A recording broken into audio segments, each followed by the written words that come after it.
Tengo que publicar cada video ahora en el grupo.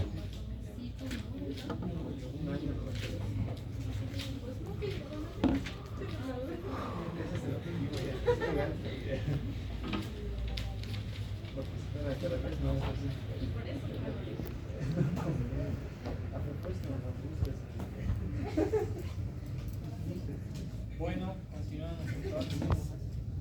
Bueno, esto es fácil, ¿no? Ustedes recuerdan de que dentro de las instancias como la OMS y la PDI son instancias que determinan ciertos criterios para registros especialmente. Esto es muy sencillo comprenderlo, ustedes ya lo conocen. Se ha determinado que para el registro de las piezas dentarias se dé una denominación de un número y adicionalmente se toma en cuenta un cuadrante. Entonces esto es muy fácil de comprenderlo, siendo que vamos desde el cuadrante superior derecho, izquierdo, vamos inferior izquierdo y derecho. Esto es para los denominativos. Entonces esto es con temas de registro. Es bien importante que para no estar escribiendo las notas de primer molar superior izquierdo, entonces directamente utilizamos el primer dígito, que puede ser de 1 a 4, que representa al premolar, digamos, primero derecho superior, ¿no? Y en este caso al primer premolar. Y lo mismo, entonces, los cuadrantes son 1, 2, 3, 4, y lo mismo ustedes entenderán, tiene esa misma denominación para las piezas temporarias. Y si ustedes ven los cuadrantes, son 1, 2, 3 y 4, ¿sí? Este está al revés, ¿no? Está mal. Bien, 3 y 4. Entonces se continúa en la dentición de leche, que decía en la temporaria, con 5, 6, 7 y 8. ¿Está bien? 5, 6, 7 y 8. Entonces ese es el objetivo, el registro, ¿sí? Para que sea mucho más sencillo. Entonces eso es fácil de determinar, ¿no? Lo mismo para piezas deciduas o temporarias. Por lo tanto, tú tienes una forma de registro mucho más sencillo y mucho más fácil de hacerlo. Para levantamientos epidemiológicos, lo mismo, ¿no? Bien, ustedes que ya saben de que dentro de las funciones del sistema estomatognático, una de las principales es cumplir con el ciclo masticatorio. Por supuesto tiene la fonética, la deglución y la estética, que son muchos los que les interesa. Succión y respiración. De esto, algunos son innatos y otros son procesos adquiridos, ¿no? Entonces hay algunos procesos que son innatos y adquiridos. Sabemos que si bien el análisis de oclusión en relación a los tejidos que conforman el sistema estomatognático es fácil de comprender, pero luego se va complicando un poco. Entonces, por eso siempre les decía, es fácil, pero no tan fácil cuando, y voy a volver a repetir, cuando vemos el ciclo masticatorio, ¿no? Entonces, ese ciclo masticatorio no solamente dependerá, y de ahí viene la importancia de la carrera de odontología, no viene solamente la importancia de que todos los tejidos del sistema estomatognático estén actuando coordinadamente.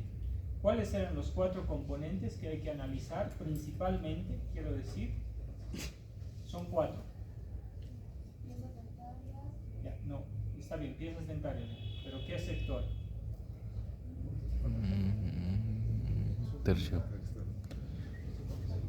Son 4 componentes que hay que ver, digamos, o sea, todo el sistema estomatognático nosotros sabemos que está conformado por esqueleto, está conformado, no, un ratito, solamente le estoy haciendo recuerdo, está conformado por la estructura ósea, está conformado por vasos sanguíneos, irrigación, ¿no es cierto?, inervación, músculos, ATMs, piezas dentarias, periodonto de protección, o sea, todo lo que hace el sistema estomatognático. Pero cuando queremos analizarlo desde un punto de vista de fisiología de la oclusión, podríamos decirlo ya específicamente, hay 4 componentes que ustedes deberían tenerlo tatuado aquí. ¿Cuáles son? Son 4 así. Ya, piezas dentarias, pero ya, piezas dentarias, pero vamos en orden. Piezas dentarias anterior, ¿no? Pero primero, si va así, si hacen esto aquí, ya están los 4 componentes. Piezas dentarias anteriores. Piezas dentarias anteriores. Piezas posteriores. Músculos. Luego ATM. ATM. Tú puedes analizar en ese orden o puedes analizar desde la ATM, músculos, piezas dentarias hacia el sector anterior. ¿Sí o no? ¿Verdad? Ya están acordados. Eso deberíamos tenerlo tatuado. Ahora, ¿por qué? Por ejemplo, en la práctica les decíamos en algunos grupos que ya hemos visto, hay todo un libro de desoclusión, decíamos. ¿Y la desoclusión está a cargo de quién? De los. La desoclusión está a cargo de quién, decíamos, cuando la desoclusión es contactando, con contacto dental. Piezas anteriores. Y las piezas anteriores son de canino a canino. Y ya está. Entonces, por eso es importante analizar. Y por supuesto, Claro, sí se toca, ¿no? ¿qué otro nombre recibe la oclusión orgánica? Mutuamente protegida. ¿Y por qué se llama mutuamente protegida?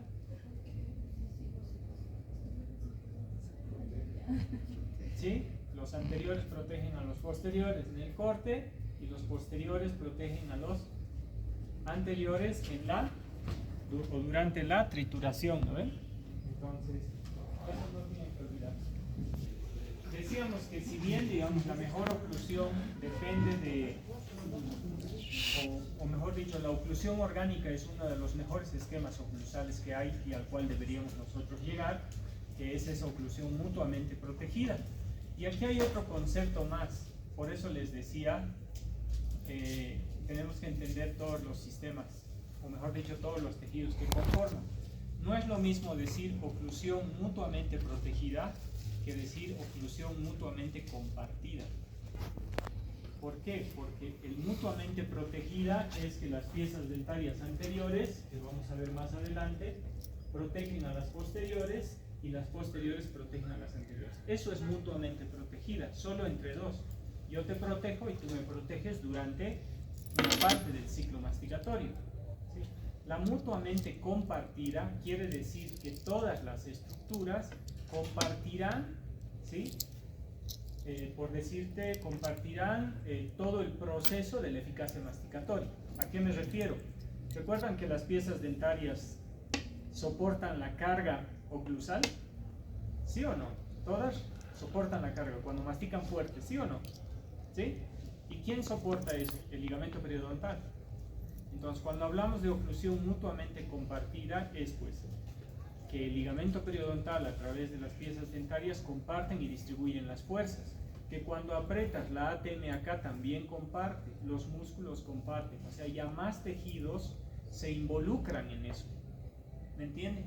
Entonces, cuando hablamos de oclusión mutuamente compartida, estamos hablando de que más tejidos se involucran en compartir todo ese proceso. ¿Está bien? Y todos deberían estar armónicos, por decirlo así. Sin embargo, cuando ya nos vamos otra vez a hilar un poco más fino y a ver más detalles, porque luego se va complicando la situación, entonces ahí sí vamos a analizar la superficie oclusal funcional.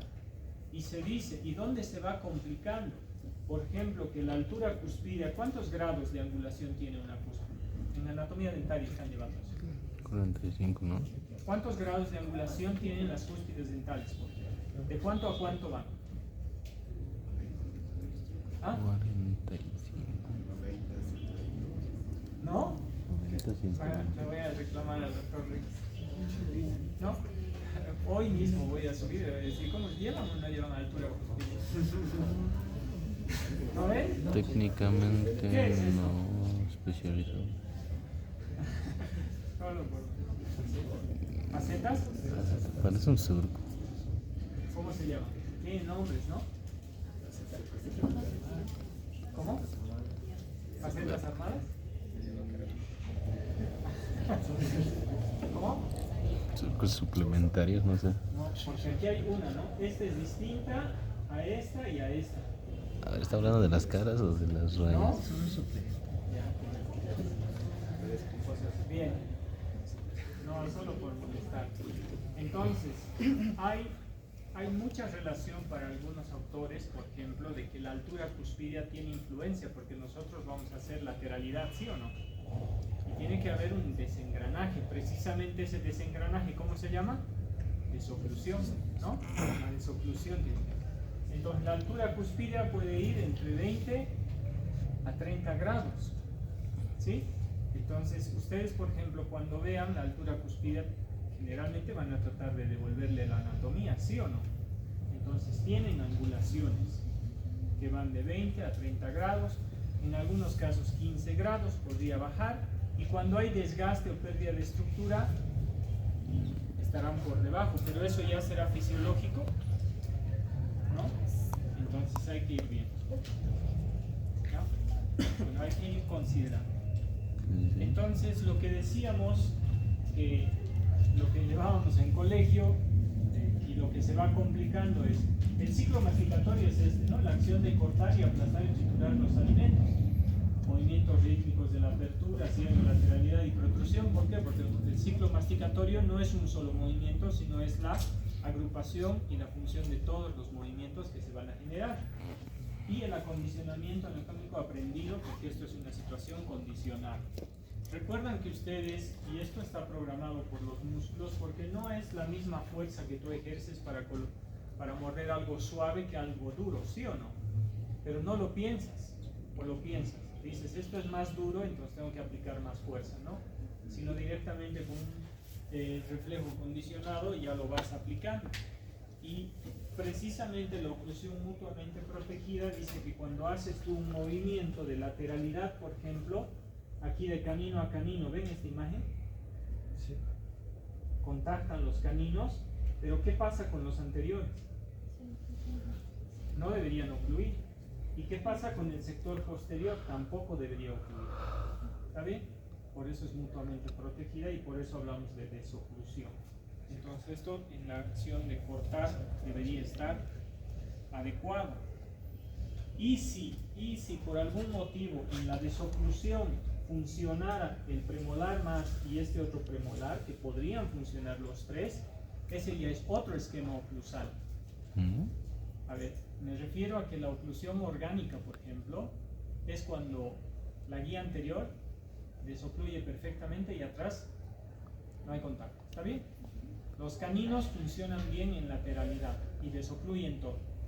Pero si es que hubiera contactos a propósito que ustedes lo hacen y dicen el canino no va a aguantar que desocluya y le vamos a hacer acompañar con este premolar y entre los tres van a desocluir en lateralidades, eso se llama función de grupo.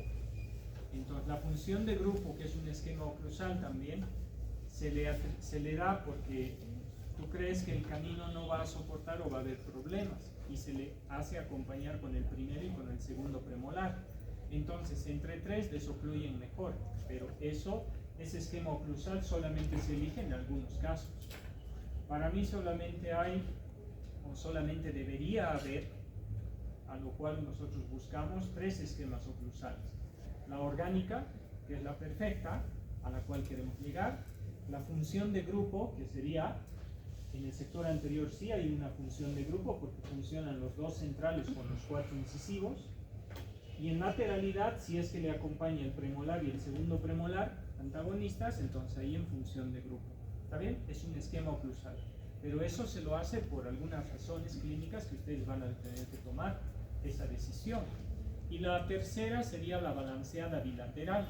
La balanceada bilateral lo van a llevar igual en los años siguientes, que es con las prótesis totales. Para que las prótesis totales no se salgan, siempre debe haber tres contactos, uno anterior y dos posteriores, cosa de que las prótesis ahí no se desestabilizan. Entonces se dan cuenta, es distinto, ¿sí? Es distinto con piezas naturales, es distinto con implantes o con algunas prótesis, ya sean fijas o removibles, totales especialmente, ¿no? Por supuesto que los sentidos están involucrados, los músculos, piezas dentarias, periodonto. Esto era lo que les refería, que cuando todo esto entra en un equilibrio, entonces hablamos de una oclusión mutuamente compartida. Todos los tejidos que comparten la responsabilidad de producir ese ciclo masticatorio, entonces ahí hablamos de oclusión mutuamente compartida. El ciclo masticatorio es eso nada más: apertura y cierre, incisión, aplastamiento y titulación. pero se va complicando, ya les decía eso. Puntos de contacto. Y esto volvemos a repetir. La oclusión orgánica tiene que tener un número de contactos, ¿sí? Tiene que tener un número de contactos. Wheeler lo dice. ¿Alguien está llevando Wheeler en anatomía dentaria? ¿Revisan algo? Si lo buscan, por ejemplo, a ver, googleenlo, porque ahorita no recuerdo bien el número de puntos de contacto, me puedo equivocar, son 138 puntos de contacto, ¿sí? ¿Sí? ¿Cuántos son? ¿138? Ah, qué bien, no me falla la memoria todavía. Bien, 138 puntos de contacto. ¿A qué se refiere eso? Esa es la oclusión orgánica. ¿Y cuál es esa oclusión? Esa es la mejor. ¿Alguien la tiene? Tendrías que contar los puntos de contacto, ¿sí o no? ¿Sí? Entonces lo puedes llevar a un símil articulador y la oclusión orgánica a la cual todos queremos llegar en un paciente, por ejemplo, si quisiéramos rehabilitarlo de la mejor forma posible, ahí tienes que apuntar. Cuando tú hagas la oclusión orgánica es la oclusión mutuamente protegida, eso es lo que le quieres devolver, ¿sí o no? Guía anterior, guías caninas y buen engranaje en el sector posterior, que se protejan ambos. Y adicionalmente el MIC, que es la máxima intercuspidación, en esa oclusión orgánica debería tener 138 puntos de contacto idealmente. Ahí es donde apuntamos. ¿Está bien? Perfecto. Entonces, esto ya les recuerdo. Esta cúspide palatina, ¿cómo se llama? La cúspide palatina tiene nombre. ¿Ah? ¿Ya? Funcional. ¿Cúspide? Funcional. Funcional. Cúspide estampadora, porque estampa ahí en la fosa. Cúspide fundamental, cúspide de trabajo, o sea, tiene distintos nombres. La cúspide palatina tiene distintos nombres. ¿Está bien? ¿Y cuál será la cúspide de trabajo o cúspide fundamental en el inferior? Vestibular. La vestibular. Entonces es fácil determinar cuál es la de trabajo o la fundamental. ¿Sí? Es la que va a engranar en la... ¿Cómo se llamará esto? ¿Cómo se llama esta línea? ¿Ven acá que hay una fosa? Acá hay otra. Acá hay otra. Y acá hay otra. ¿Lo ven? ¿Se nota o no se nota? Sí, es surco Ya central. yo la identifico porque a esta fosa se le llama fosa central. Entonces a esta fosa deben caer las cúspides palatinas. Si caen en otro lado, ¿qué va a pasar? Puntos prematuros de contacto. Entonces esta debe engranar y en la teoría del tricoidismo aquí debería tener un punto de contacto, acá debería tener otro y acá debería tener otro. Uno es parador de cierre. Generalmente las facetas distales, o sea, esta faceta de acá con esta, que cuando cierra la mandíbula, ¿sí?, es parador de cierre. Y de ahí se acomoda. ¿Y la cúspide vestibular qué es? No funcional. No funcional, No fundamental. pero en teoría sí es. ¿Por qué? Porque la vertiente, ¿sí?, esta vertiente de acá, o las vertientes generalmente las distales, porque en esta no se ve, es un corte coronal, entonces son estabilizadoras. ¿Está bien? Entonces tenemos puntos que van a ser estabilizadores y otros que van a ser paradores de cierre. Y si tú pierdes un punto estabilizador, ¿qué va a pasar? Inestabilidad oclusal. Más adelante vamos a ir. Entonces debe engranar bien. ¿Por qué? Porque si hay puntos de contacto, ¿esto qué va a hacer? Desplaza la mandíbula. ¿Sí? Cuando tú cierras, ¿sabes?, te desplaza a otro lado, ¿sí? Que no estaría bien.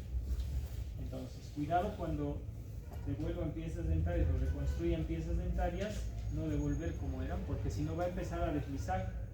Y después de que desliza, ¿qué pasa? Problemas en la articulación. ¿Está bien? Zona neutral ya hemos hablado, ¿no?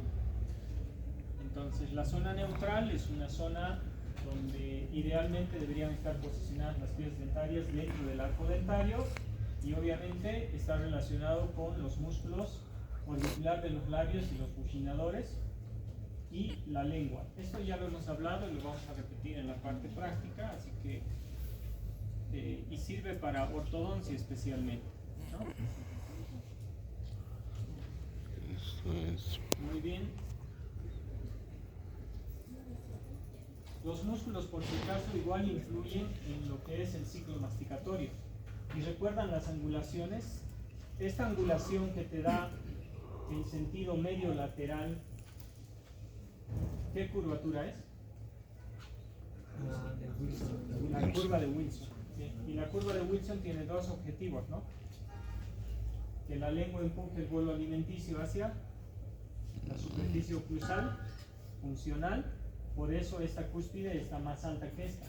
Entonces hay un espacio para que pueda ingresar el alimento. Y lo mismo para que pueda ingresar acá y pueda La curva entre las cúspides. Que aproximadamente es el 45% de esa superficie oclusal del total del tamaño de la corona dental, ¿no? 45%. Entonces ahí tiene que ingresar. Y la otra era, la angulación de este eje dentario era divergente o convergente. Convergente, ¿no? Converge. Y las de arriba son divergentes. Entonces, esto debe contactar sobre el eje para que haya una distribución de la biomecánica de mejor forma. Más adelante igual vamos a ir viendo. ¿Está bien? Entonces la eficacia masticatoria estará relacionada con la superficie oclusal.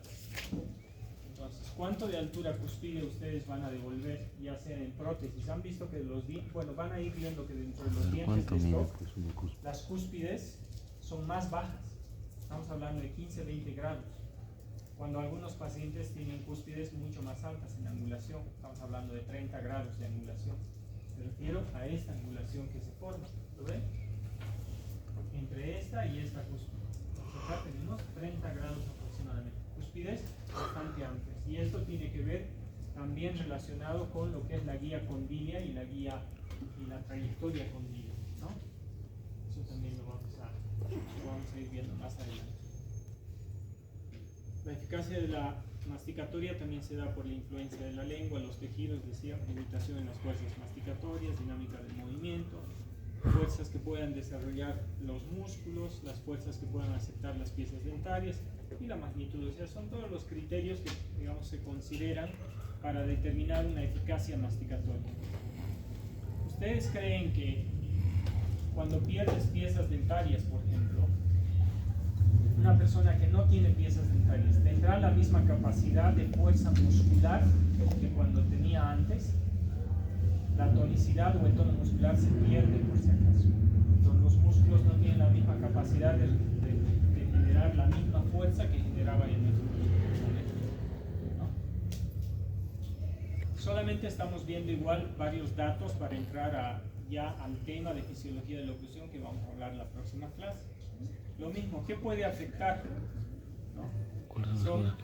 ¿Cuáles son las causas que pueden ocasionar pérdida de pieza dentaria? O sea, todo eso hay que tratar de analizar. ¿Y por qué se da este tipo de...?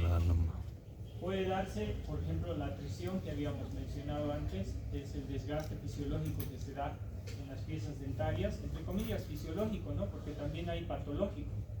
Entonces, el fisiológico se dice por el uso de las piezas dentarias, por la dieta que se tiene, ¿no? Es el desgaste que generalmente vamos a encontrar en la superficie de las coronas de las piezas dentarias, ¿sí? Y también se da en bordes incisales. La atrición generalmente no se menciona que se presente en otro lado. Entonces, ¿dónde se presenta la atrición? Superficies oclusales y bordes incisales, ¿no? Patológica se da por bruxismo excéntrico.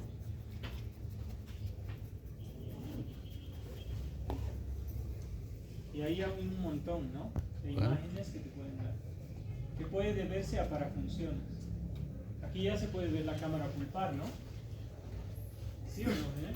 La dentina. Pero este está altamente pulido, entonces es un desgaste por fricción que se genera. Vamos avanzando. La abrasión es una pérdida de estructura. Aquí es desgaste patológico, ¿no? Generalmente está considerado como pérdida de estructura por agentes externos. Estos agentes externos, ¿qué pueden ser? Un mal cepillado. Generalmente algunos pacientes utilizan cerda dura, cepillos de cerda dura, que el penacho de los hilos del cepillo son más gruesos, y piensan que higienizándose con mayor fuerza es igual a mayor limpieza, cosa que eso está equivocado. Entonces el cepillado puede generar un desgaste a nivel cervical especialmente. Lo mismo los aparatos ortodónticos, lo mismo los aparatos protéticos, que pueden generar un raspado de la superficie y van a generar grietas en los sectores, no grietas, sino más bien desgaste o pérdida de estructura en los lugares donde se encuentran. Hablábamos también de los hábitos relacionados a la profesión, como por ejemplo los albañiles o zapateros que siempre están agarrando algunos instrumentos metálicos en la boca y que pueden generar algún tipo de desgaste, ¿no? Algunas características que menciona Cuniverti de Rossi, lo puse acá. Por ejemplo, la abrasión presenta un contorno indefinido con una superficie dura y pulida en vez de grietas, ¿sí? O a veces a forma de grietas. No presenta placa bacteriana ni manchas de coloración en la mayoría de los casos, a no ser que sea que ya haya llegado a dentina. El esmalte se ve liso, plano, brillante, dentina expuesta, que puede haber, igual brillante, ¿sí? Extremadamente pulida, y la forma de la lesión puede ser en plato amplio. Son algunas características de cómo reconocerlo. Pero la parte más importante para reconocer es viendo clínicamente. Entonces, lo que ustedes tienen que empezar a hacer, solamente tienen que conocer los términos: atrición, abrasión, erosión, afracción. ¿Y qué es lo que tienen que hacer? Cuando estén pasando semiología, pues empezar a ver todo eso con cada paciente que vayan viendo. E empezar a identificar visualmente. Eso es lo mejor, ¿no? Tratar de identificar. La erosión es una pérdida de estructura por un agente químico. Estos agentes químicos, por supuesto que pueden ser endógenos y pueden ser exógenos.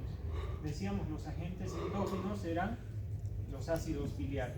Los ácidos gástricos, ¿no? Cuando nosotros tenemos la inducción al vómito, en especial a aquellos pacientes que son bulímicos, ¿no? Entonces, o puede haber otro tipo de trastornos gastrointestinales que te induzcan al vómito y eso va a generar una erosión. No solamente la erosión va a ser en las caras palatinas de los centrales, sino también en caras oclusales. Creo que tengo algunas fotos. Y por agentes externos, obviamente, está relacionado con los agentes quelantes, como sean las gaseosas, bebidas carbonatadas, y también estamos hablando de vitamina C, que generará este tipo de desmineralización o pérdida de estructura que se va empezando a dar, y estas son las zonas más blanquecinas que se notan. Lo mismo, ustedes tienen que detectar todas esas manchas blanquecinas. La mayoría es desmineralización, por alguna causa que haya sido, ya sea placa bacteriana o ya sea algún agente químico, ¿no? Que se está generando. Los lugares donde se van a presentar difieren, ¿sí? Fíjense eso en la superficie. Este es, por ejemplo, por hábito, ¿sí? Por hábito.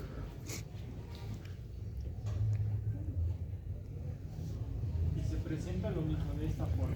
Cuando vean de esto, superficies bastante pulidas, pueden ser inducidas por vómito o inducidas por alguna enfermedad que el paciente padece y que hay mucha regurgitación de ácido gástrico y generalmente.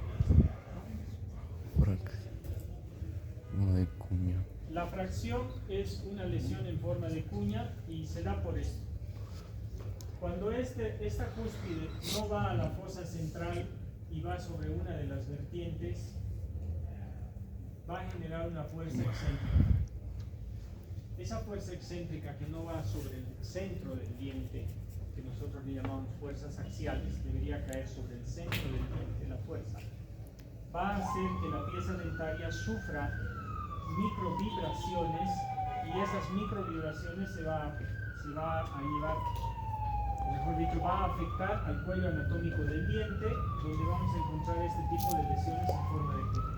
Esto no es caries, ninguna de las que hemos mencionado es caries. La atrición no es caries, la abrasión no es caries, la fracción no es caries. Contrición. Este tipo de patología hay mucho. Y yo les decía lo siguiente. ¿Qué vas a hacer cuando tengas este paciente? Va a venir el paciente y lo que tú vas a hacer es lo que has aprendido, que es desgastar, lo vas a condicionar con ácido grabador y le vas a poner resina. ¿Sí o no? O le vas a poner ionómero de vidrio, o le vas a poner algún material. Está bien, no es que esté mal, está bien. Pero el problema de esta lesión no la estás atacando, solamente estás atacando el problema que al paciente le está aquejando, que puede haber sensibilidad o que le puede molestar estéticamente, y lo que tú vas a hacer es reconstruirle. Pero si no corriges este punto de contacto que es prematuro, entonces este problema va a continuar. La resina igual se puede salir y eso es lo muy común. Entonces lo que hay que tratar de atacar, ¿cuál es? El punto traumático. Y si ese punto traumático no es mucho, ¿qué van a hacer? Se puede desgastar hasta lograr la estabilización. Y para eso, ¿qué tienes que hacer? Sacar los modelos y llevarlos al articulador para ver dónde está el punto de esta oclusión traumática. Entonces así detectas dónde están los puntos, y si esos puntos es menor al grosor del esmalte, estamos hablando menor a 1 milímetro, entonces tú puedes hacer desgastes selectivos a estabilizar. Pero si son muchos, entonces tienes que plantear una rehabilitación completa. Entonces eso te determina a hacer una planificación para una rehabilitación, ya sea por sustracción o por corrección. Sustracción quiere decir la meloplastía o el desgaste que puedes hacer selectivo. Pero si este desgaste te va a llevar a comprometer la dentina más, ya no. Hay que decirle al paciente que tiene que hacerse ortodoncia. No es porque tú quieres hacerle la ortodoncia o porque quieres derivarle para que sea la ortodoncia, sino es porque lo más correcto sería posicionar las piezas dentarias para que reciban fuerzas axiales, ¿no? Y tratar el trauma de oclusión, que es lo más importante. Ojo, algo que no hemos hablado en la parte práctica. Esta lesión en forma de cuña no solamente va a afectar a la pieza dentaria, sino también puede afectar a los tejidos de soporte. Especialmente puede producir reabsorciones de tipo verticales. Cuando ustedes vean reabsorción, por ejemplo, del hueso, recuerdan, no tengo una imagen, digamos de este tipo, ¿no? Este tipo de reabsorciones óseas, por ejemplo, se pueden llamar horizontales. Hagamos de cuenta de que aquí hay placa bacteriana inflamatoria. Entonces eso afecta a varias piezas y el hueso se reabsorbe, pero de forma horizontal, quiere decir todas uniformemente. ¿Sí? En cambio, cuando encuentran solamente en esta pieza dentaria y hay una reabsorción de hueso, tú te preguntas por qué es, lo más probablemente es que sea por un trauma de oclusión. Entonces, para mí, la reabsorción de hueso, por ejemplo, en sentido horizontal, generalmente puede estar inducida por placa bacteriana, por enfermedad periodontal. Pero si la reabsorción ósea es solamente en una pieza y una pieza se está afectando y está hasta con movilidad, eso es trauma de oclusión. ¿Y qué tienes que hacer? Corregir el trauma de oclusión, lo mismo. El trauma de oclusión. Ya después le harás la limpieza, que es el coadyuvante. Lo mismo acá. Corriges el trauma de oclusión y luego ya le haces la reconstrucción de la pieza dentaria con el material o con el mejor material que tú elijas. Pero lo primero que tienes que hacer es corregir el trauma de la oclusión, el punto de contacto que no es correcto, ¿sí? Axialidad. Y esto es lo que se produce porque lo que repasábamos en la parte de fisiología del esmalte y de los tejidos, el esmalte tiene una debilidad a nivel de la unión amelocementaria. Entonces, las fuerzas de vibración en relación al módulo de elasticidad de la pieza dentaria, que depende, el módulo de elasticidad de una pieza dentaria depende exclusivamente de la dentina, porque la dentina es la mayor cantidad de tejido que tenemos ahí, tanto en la corona como en la raíz.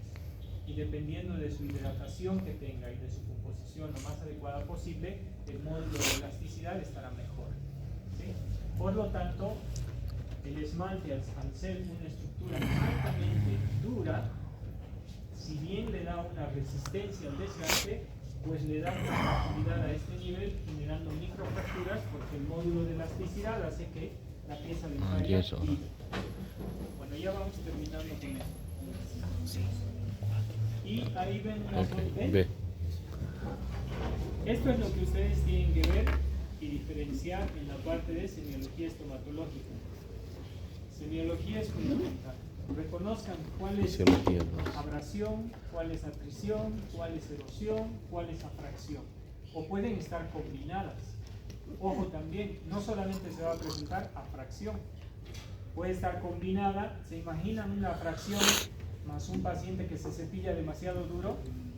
Ah, entonces hay una combinación mecánica y trauma de oclusión, ¿sí o no? ¿Se imaginan que consuma bebidas muy altas carbonatadas, erosión? También se puede presentar. Entonces las combinaciones posibles pueden, por supuesto, darse. No se presentan uno solo. Ya, esto lo vamos a dejar porque ya lo habíamos llevado. Y la próxima vamos a hablar de, bueno, aquí había algo de... Ya.